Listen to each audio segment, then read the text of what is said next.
we have a really great recipe. And that recipe comes with great critics because there's either a spice missing, there's either something, that can be improved. And if you're looking at that constantly from a weekly basis, you're able to fine tune. People come and visit our communities, and how do we personalize that experience? What brochures make sense? There's brochures I see that are very similar to the content on your website, and it's great. You can use ChatGPT, come up with a great brochure copy, but you really need to personalize it even more. And that's the challenge, I would say, in this industry.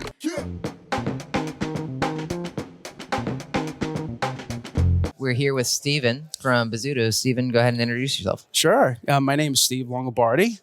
I've been with Bozzuto approaching 10 years now. I oversee the performance marketing team, and I am New York based. And performance marketing team, people ask me, like, what is that? What is performance marketing? And I usually say I'm in the driver's seat. We have an awesome digital department that, builds our car, fuels our oil and gasoline. And then we have our brand team coming up with the gorgeous car colors and awesome brand. And our performance team is in the car seat and driving marketing and leasing for our properties. So yeah, I've been sort of New York born and raised. Here we're at RecCon and close to home. And it's interesting, we here at this conference, and it's all AI. I mean, you guys have been, this is the third day. You guys have been probably just consumed with AI talk. Yeah, I think I'm going to name my next pet AI. AI. Yeah. New Yorker is like, hey. Yeah. And there's a part of that, what I mean by that is because it only works to a certain extent in New York City. It's so fast paced. And if you do it right, you just got to be very mindful it's not disruptive. But it was really cool just to hear some of the sessions throughout. We had a great session by one of Bozzuto's own, Heather Wallace, talking about how systems work, but also how they fail. And I think that's really important for me, and I really like that aspect of looking at things, because we're always talking about, all these great implementations of technology making life easier, but you really need to test things and you really need to learn from the failures. So that was a really cool session. And I'm biased a little bit. I'm mentioning a Bozzuto session is my favorite, but it really is. It really put everything together for me. Yeah, no, that's great. Go ahead. Oh, I was just going to ask, you've been at Bozzuto 10 years. So are you willing to share with us one of these failures of yours? Like, what is something you tested, didn't go well? What'd you learn from it? Oh, that's a great question. I think I really feel branding is very important. And when you undermine that and you shortcut it, you really don't get the end result that you truly want. And what do I mean by that? You really need to look at the very first step of how a consumer perceives your brand.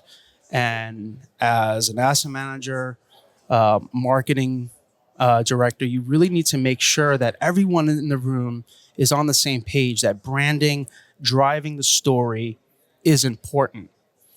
Then you look at marketing, and that to me is the relationship and what you build. And so to answer your question, I've been in situations where things needed to get rushed. And I'm like, oh gosh, this is moving too fast. We're not building the brand out to tell the right story, to line up with the media plan I have in place. And we just don't get the most effective ROI at the end of the day. And so I really try to drive that home, pun intended, to emphasize the power of brand and connection. And that also coincides with having the right customer experience. Is such an important starting point to then the longevity of a brand. And how do you make a brand evergreen? Take some of these properties. So in my 10 years and, with Bozzuto, I will say that as a company, we really value customer experience, value our customers. And for me, it was so different coming from the concrete jungle of New York City, where, this is a marketing platform based off help and not hype. And as a marketer, made my job much easier because we're valuing the consumer. And so there was a lot of learning around that. So yeah, I think it's with lots of learning within the 10 years. And I think you need to be open to mistakes and learning, because that's how you fix things, make them better, have your postmortems. And to this day, you're going to make mistakes, and that's just how you get better. But branding, that is very important to me, and it doesn't need to be diluted. Yeah, and you were explaining at the beginning here, like I'm sure some people are really familiar with the org structure of Bozzuto. Yeah. My outward impression is that it is set up differently than many of the traditional clients that we have, where you'll have a marketing manager that kind of is air traffic controller of everything marketing. Yeah. So maybe speak to that if you would. If it sounds like you have different departments where you're like, we have the people that make the car look shiny, Yeah. cool color. And that's my analogy. I don't think I've ever shared that, but well, it's on the record now. Yeah, no, Steve. it's really a really great way of looking at it. But say your question again. Well, just how do you guys work together, and how do you avoid finger pointing to be like, you know what, we really rushed the brand on this one, and that's impacting my performance marketing campaigns. Yeah. Because you're responsible, as you said, for performance marketing. So Yeah. I'm guessing that's more like cost per lead and that type of thing. Yeah. Which versus brand, it's harder to put like tangible ROI on brand. So just what do you find effective there? Or how do you guys operate when you have these different teams with different responsibilities? Yeah. I think ultimate key is transparency from the start. And while you're building this out, and I heard this, and this is the controversial thing that I heard yesterday during the modern marketing session. Marketing ends when the consumer walks through the door. And that I totally disagree with that. Marketing is a relationship. And so we're there throughout the whole steps of the journey, and we make sure we bring this transparency from the very start with all our partners. And so that to me, it needs that cohesiveness needs to start at the very beginning. And it's great to keep it super collaborative and having the data along the way. And that's all of which, that I have available to me, thankfully, with Bozzuto's understanding how valuable data will tell its story. Now you combine that with an effective brand, and along the way, I can measure performance, and we're having pulse checks every week. We're not waiting things out. And so because we're looking at the data so closely, in certain cases daily, weekly, we are able to see things on the horizon before they happen. But I think it's really about ensuring you're rounding up your team, all of which are involved. So as I said, there's a digital team, there's a brand team that initially kicks off our projects and then moves along to my performance team. But having that documentation aligned is super important. So does that mean that you guys will meet as a group on some sort of frequency, or at some point is there more of a handoff where like the branding folks aren't as involved? Just wondering functionally how you go about it.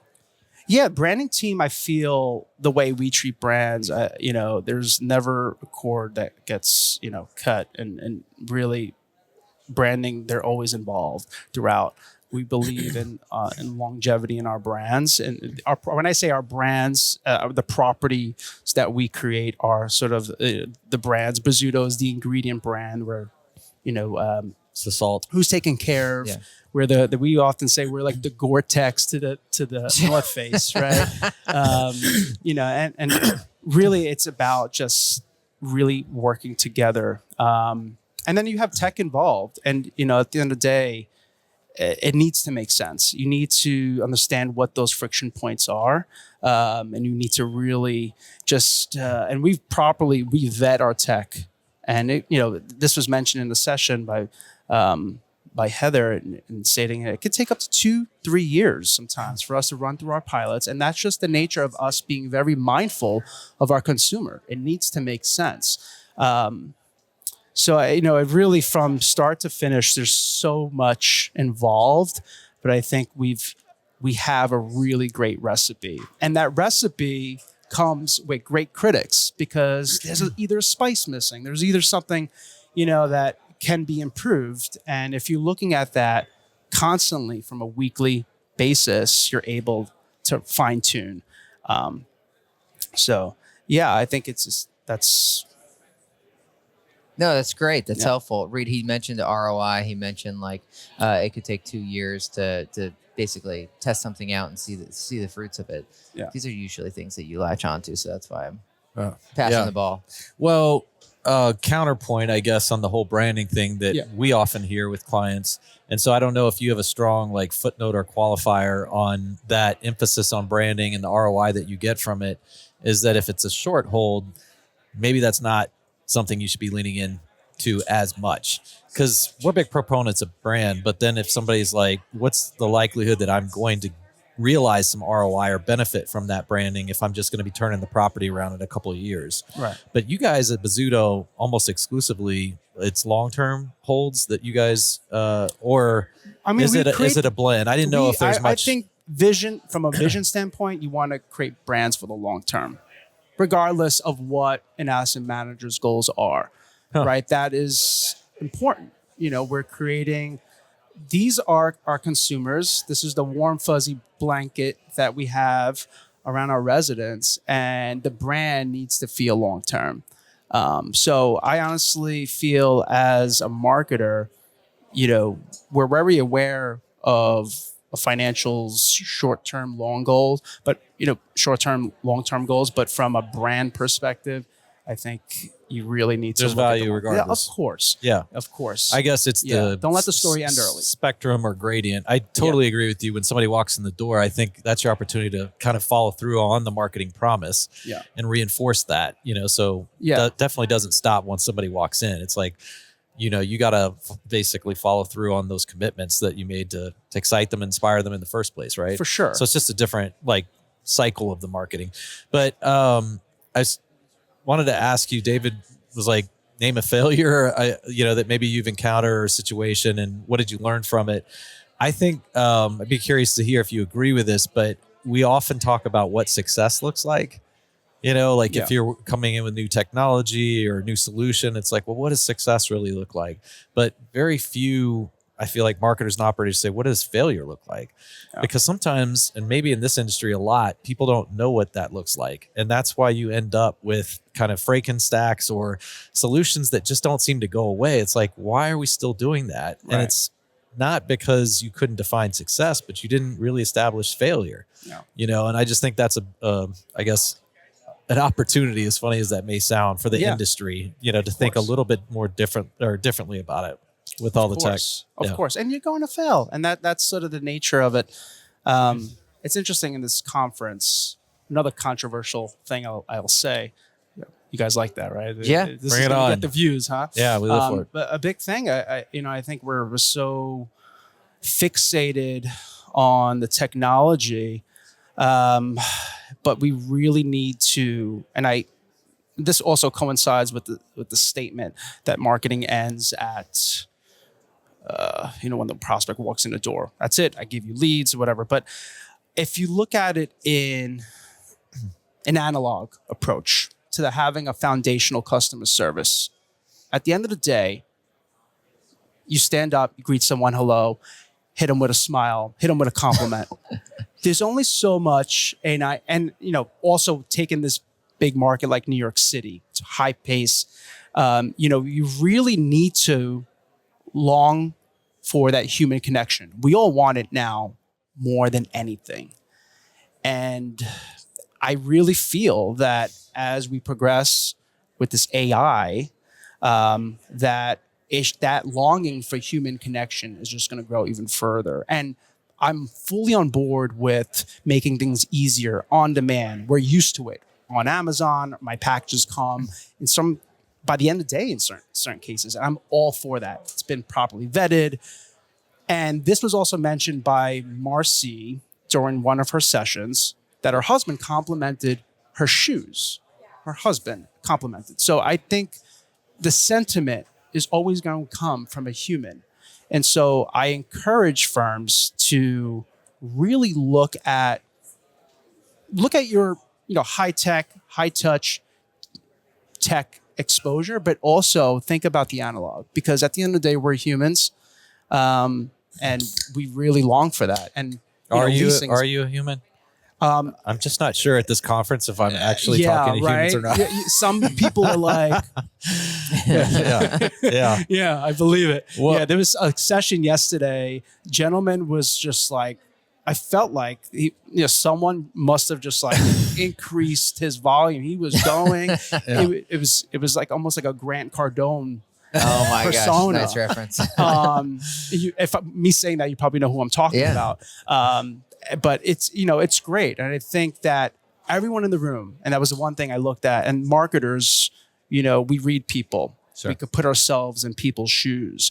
People long for that connection. And the first thing he said was, this hasn't been written by ChatGPT. Everyone's was like glued listening to every word he said. We long for that human connection, and it's just going to get more and more that talk to a human approach, and sometimes you're so frustrated and you're like, I just want to talk to a human. You'll appreciate this, I guess, anecdote, and David's heard this before, but Jeff Bezos, like on the Mount Rushmore, right, of tech icons and all that, was asked when he acquired the Washington Post whether he thought that they'd be printing a paper in 100 years, and he didn't hesitate. He said, absolutely. And they were like, what? Why would you say that? Yeah. You think that they're still going to be printing a newspaper in 100 years?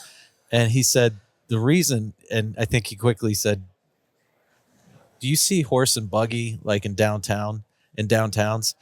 And they're like, yeah, I guess. Yeah, those carriage rides. Why do you think that's still happening? There's cars everywhere, but you still have people riding behind a horse. It's the experience. And he believes that people are still going to covet and want that experience, the visceral, like touching of the paper and moving it. And so it's just very similar to what you're saying. It's like, I want to talk to somebody.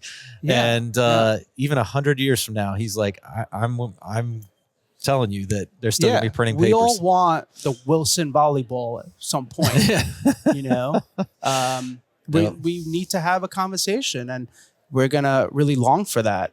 So that's my worry, and really keeping that high touch. Even you mentioned the feels of, like, even we look at that, our collateral, when people come and visit our communities, and how do we personalize that experience? What brochures make sense? There's brochures I see that are very similar to the content on your website, and it's great. You can use ChatGPT, come up with a great brochure copy, and but you really need to personalize it even more. And that's the challenge, I would say, in this industry, is to that personalization. It competes with all these out of industry, folks like Amazon, and just throughout, Amazon's a great example.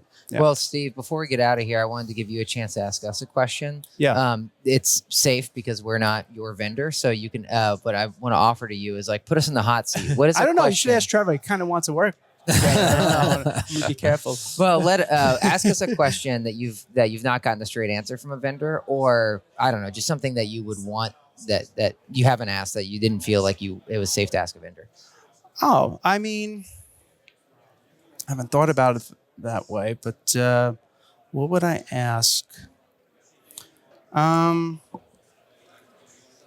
Just because I know what Digible is about, right? And in this industry, everyone's somewhat doing the same thing or longing to do more. I've seen internet listing sites now also, without saying names, digital offering advertising services. So, in this saturation of it all, how do you feel you are positioned as an interactive marketing firm amongst, all of us here, and which I feel like I'm in Silicon Valley today. It's unlike any like multifamily or real estate conferences. There's more bros here. There's more Chuck Taylors and sneakers. And yesterday's funny. I felt I was overdressed. I look too like $1 million listing. I got my jeans on today. I feel a little bit more relaxed. But yeah, so that's my question, is like, how do you feel that you guys stand along? And I see you guys are doing the podcast, and that's an avenue, but it's so super saturated and everyone's clinging for the next best thing. And yeah, well, I've already picked out my grave spot. So I've recently heard someone say that if you, I don't know how true this is. Yeah. Actually, I will give credit to this. I was listening to an interview with Vanilla Ice, and he was like, "Did you know What that year were you listening to this Yeah. interview? this was like 4 days ago, like 4 days ago?" And he Wow. was like, "Did you know if you bury yourself Circa in your 94. backyard, you never have to pay taxes on that property again?" I was like, "Cool. So that's my grave spot. I'm just going to bury myself in the backyard so that whoever doesn't have to pay taxes anymore." Vanilla Ice still bringing value after yeah. all these years. I should Vanilla fact check this. Ice. Oh, that's awesome. I but- didn't know, let me just say Yeah, this. Of all things, I would have never guessed you would have popped the Vanilla Ice like reference. And if you knew It's me, just so if you knew great. me better, you would we be more started surprised. off, you say, so and so. This is what my interests are. No clue, dude. But that's Totally, awesome. totally. That's He'll awesome. bring those It's out good. of nowhere, but don't count on him for sports analogies. We, went down a funny path with the CEO from Apartment List, and It's he offered a no look pass to David, and he was kind of like, "What?" yeah. And I Yeah. just no looked him. I Yeah, was like, yeah, I don't know what yeah, you're talking about. Yeah. All right, well, Reed, I'll let you start, and then I'll pick up. Yeah, well, that does keep me up. And funny you asked that question because more recently, and I won't unwind that or unpack that right now, but one of the things that we said we want to stay true to for the next 20 years. So we built what's called a SMAC recipe. It's from this book, Good to Great, from Jim Collins. And he just talks about what makes companies endurable. Mhm. And he said, you really have to have principles to the business, like an operating code, really the do's and don'ts that you're going to stay true to no matter what. And that is something that is very difficult to do, especially in this era when there is so much competition, there's so much change, you just feel sucked into it. Right. And one of the things on our list that I truly believe is a differentiator and will always be for us is a single point of contact. So, a lot of times you get shuffled around, when you're working with vendors and you don't feel like you've really built a lasting relationship, which I'm sure this resonates or lands well with you with how Bozzuto thinks about things. But we frame ourselves as an extension of your team. We're extremely flexible with budgets, with strategies. We have a ton of knowledge on the industry, so we pride ourselves on that. We don't just understand marketing, but we understand operating data. We understand, the language, the context. We can speak the speak. We can dumb it down. We can put on our owner hat, and kind of almost role play, like what's this call going to sound like? And so I think people really recognize the depth that we've gone. We refuse to go outside of this industry. That's another thing that we get pulled because Dave and I both have backgrounds like in a lot of different categories. Yeah. But when we started this business, we were like, if we're really going to innovate and have success, we've got to stay true to this industry. That's good. The industry needs Yeah, it. yeah, yeah. That's Because awesome. a lot of these vendors that are coming in and out, they will dabble in other industries, and it's a distraction. So I love the fact that we have a single point of contact. I think that drives a great experience that has a lot of depth and knowledge and is an extension of the team. There's other things that we're doing that are more nuanced within tech and product that I think are pretty cool and powerful, but I'm not going to be naive and say, oh, those will forever, like those are endurable. We were just talking about moats. Yeah. It's like those moats are very difficult to build, and they often can get blown up like ChatGPT, in an instant. And so I think it's smart for a lot of businesses, not just Digible, to really lean into that customer experience. So I think that's where we're going to stay committed, as long as we're running the company. Yeah, I feel we're actually well positioned. And so it had been a strategy for us to not take investment capital and to stay private and self-funded, because then you don't have to distract yourselves with what does the board care about? Yeah. And, what's their almost like, what did you say? It's not favored nation, but it's like your sacred cow. It's like, what's their sacred cow? We can't touch that because so-and-so loves it. So that was important to us. And by being able to remain private, then it's like we can just skate to what the customer is most interested in. Mhm. And then if we put discipline around it, like the SMAC recipes, so that's like we stay in our lane, we aren't building a CRM or whatever when we get pulled by customers. So I think that has positioned us well. And one of our biggest revenue drivers is Google search, but it's actually our least profitable line item when you look at it, because the amount of effort that goes into it versus what the typical industry acceptable rate is super thin. So I wouldn't mind so much if all of a sudden Google got disrupted by these NLG models or whatever, because it's like, great, you know how much effort we put to this, like like millions of dollars in development a year to optimize that. I'd rather spend my effort on something new that's less of a commodity. But for now, it had been more of a like, okay, well, we need to offer this because if clients want a single point of contact, they want one vendor to deal with. They don't want to juggle 7 vendors. So it's almost like we have to do it, not because we want to do it. Yeah. And so, I think we're well positioned. The fact that we're niched, we're disciplined, and then even frankly, if one of our biggest revenue drivers went away, it'd almost be a relief. So we could put our like mental calories to something else. That's awesome. How are you guys with? Because a big thing with is the hyperlocal strategy, and you take some of these niche markets, and you mentioned the word niche, and just a light bulb went on. So can you just walk through some of your research, process of taking a market like New York City, which, certain things don't work here. Internet listing sites don't work. Everything is on Street Easy.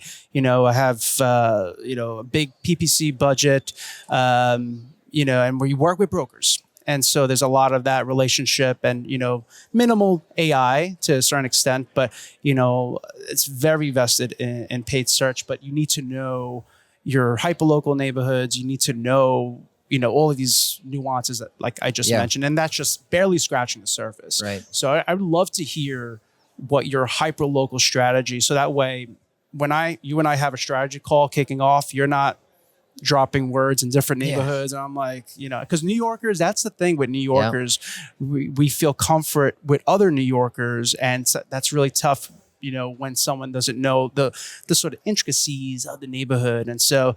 That would be what I would be curious on. Because we operate in a niche fashion, and so we want niche strategy. Totally. Great question. Yeah. We get that from everybody. So I lived in Westchester County for 8 years. I live in Westchester County. Okay. Went to Fordham. So cool. Nothing. Burn.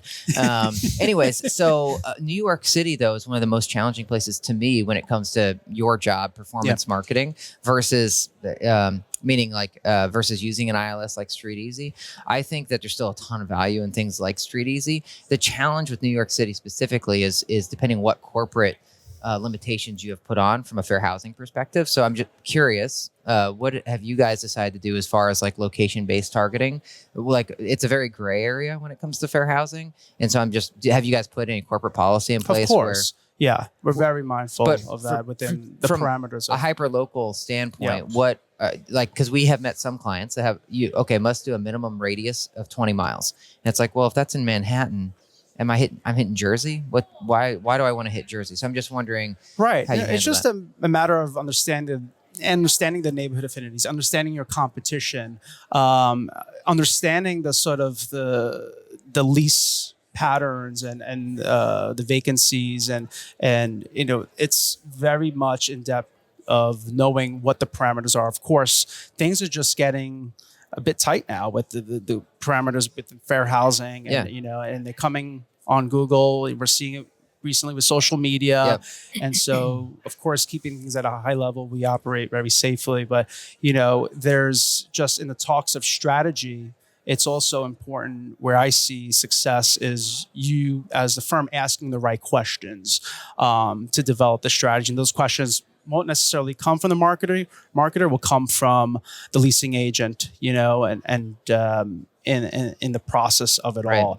But, getting really knee deep in the neighborhood, there's geofencing involved, of course, there's competitive targeting, but understanding the key market, what they're offering, their velocity, how do we scale certain keywords accordingly so that we're getting the right click share, and that number may vary. So you understanding the seasonality of it all, because it's in New York City, September, it's crickets, as most markets, but it really is crickets in New York City in September. So just understanding all of that, of course, navigating around the restrictions as we're seeing. So for someone in your position, what we have found effective in similar like situations is, okay, let's just say we don't want to have to think about 20-mile radius or like geofencing. Right. Instead, what we've often seen across the country, as you said with data, is that half of leads come from out of market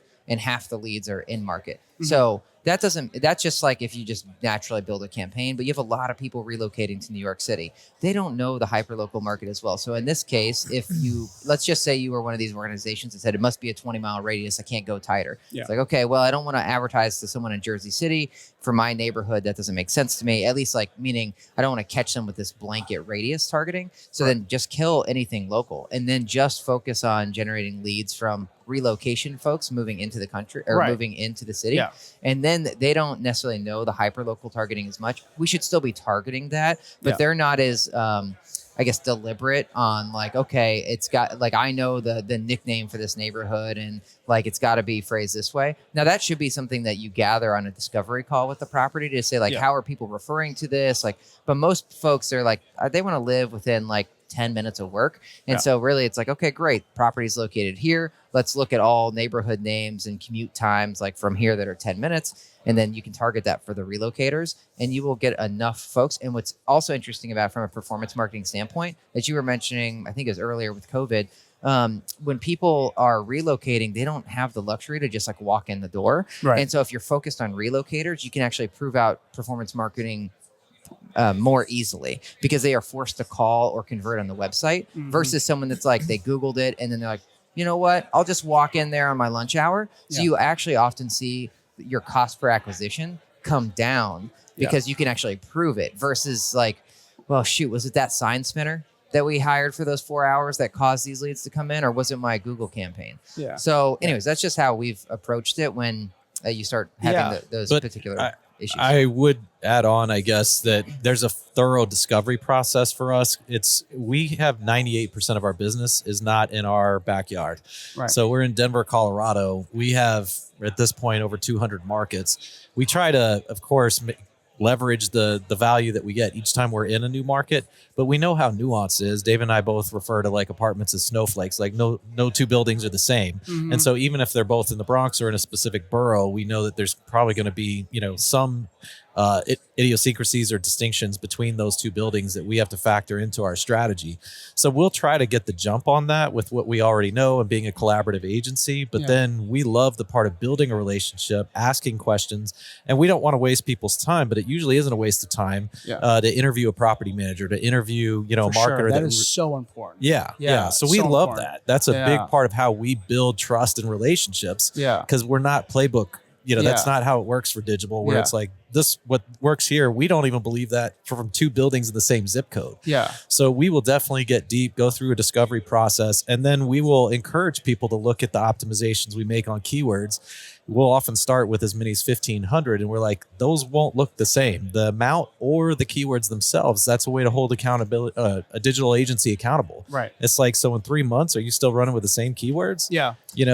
Those are just some examples. And we do that a lot with our organic social in particular, because it's so personal, for that brand, as you're saying, branding. Yeah. Like, how do you really capture that voice? Yeah. And it comes through the discovery that we do when we first onboard a property. Yeah. It's important to really look at the full ecosystem for sure, because we have very high budgets in Manhattan, and it's very easy to be like, okay, let's target this neighborhood, and there goes that. And if it's not strategic, or if you have a property in Jersey City and you want to target FiDi, and it's like, wait a minute, let's be a bit more strategic here, and so we got to really just dive a little bit deeper into the data, especially at this price point. The 100%. The last thing that I think is important to consider if you're a management company in New York City is that, similar to StreetEasy, okay, I'll ask you, why do you think StreetEasy was successful here versus the other ILSs? Because really there's no true MLS in New York City. StreetEasy is the MLS. It's how brokers are getting their information.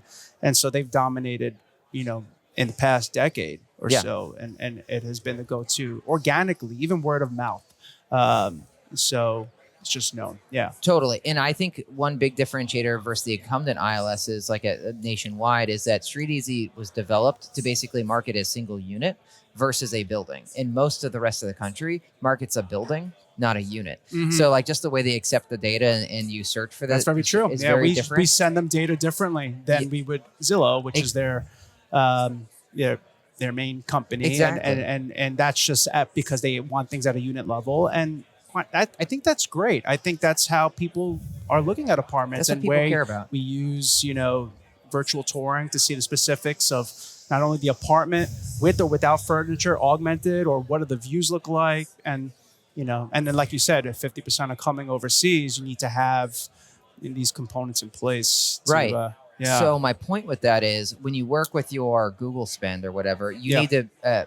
Most companies in this space are not set up to market a single unit. They are set up to market the building again. Yeah. So their Google advertising isn't like grabbing the automatic pricing and information or like availability and like doing like a scarcity of like only 2 left, that type of thing. So I think it's just important to work with your vendors to make sure that like, okay, do you get my data feed from the PMS? I'm going to send it to you on a per unit basis, or you need to be able to slice and dice your campaign on a per unit basis. Because that's how people shop here in New York. For sure. They and don't we're shop not by the showcasing all our inventory. Right. We need to show that demand, and we're known to list maybe 2 units of each unit type, and it's we don't like to show all our cards here, and create that demand. So that is very, when you land on some of these property websites, which most of the traffic is headed to, unless then it's converting within StreetEasy.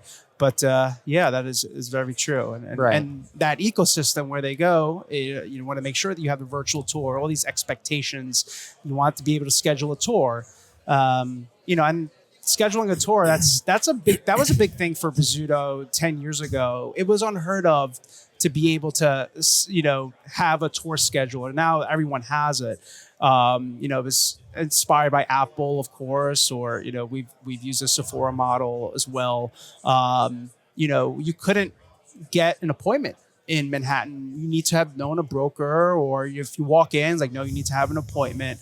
And so now, where we take it is just personalizing that a bit more, and allows us to have that better experience in person. So that's where the analog meets the tech. Yeah. Tech. Right. Yeah. So where I'm getting to is you need to both personalize it on the human perspective, as Reed was talking about, like speaking to the on-site team and their goals and what they know. But then also you can be personalizing it from the data perspective. So that can save a lot of the spend, where it's like, if you just say 2-bedroom, New York City, that's very broad search versus like 2-bedroom for $4,700 in lo-fi. Right. Like people are self-qualifying then, and they're not clicking and spending your budget when it's not a fit for them. So I just think there's both the personalization from the human touch as well as the technology touch. And that's how I would encourage people in New York City to be approaching it. Because in the past, I've spoken with people that are like, Google's freaking expensive. I can't do it. I'm just StreetEasy. But that's more of a fear type of mentality, And I will say Bozzuto is a bit more transparent than others. And what do I mean by that? It's so limited information, to take some of these big firms that have these exclusives with some of these big new developments. You go to some of these websites, there's no phone number. They don't want any number listed. They want all the emails to come through. There's no CRM in place. There's no tracking numbers. We're on this old, mentality of just let's sell them, let's get them in the door and sell them in person. And it's a bit more bait and switch, and I would say that's a way of which that I'm so proud of being with Bozzuto, because we've revolutionized the way the consumer wants the information. And so, yes, you're going to have others that are limiting that, and it's just less is more approach. But the consumer really wants to look at, the virtual floor plans. They want to toggle through the floor plan page to see what the right unit is for them. And that transparency, showing floor plan square footage, all of this is just a way of which the consumer's used to having the info. And because they're coming from, California, you look at an apartment in New York after, looking perhaps in California, you're like, what the heck? I can't, there's nothing here for me to do. I gotta, talk to somebody. I need to talk to a person here. There's nothing here. And then you talk to, a chat bot that you're like, that's barely giving you information. And so there's always that, in this market, just get me a person. So it's interesting. And I think that's, that is going to be the key, that we just want more transparency, more human connection, mixed with a really great firm as you guys to drive the traffic to really deliver that digital experience. But Cool. Well, thanks, Steve. Thank you. Awesome. This has Thank been you awesome. for sharing with us. Yeah, this has been awesome. Really Thank enjoyed you having you on. Thank you. Appreciate it.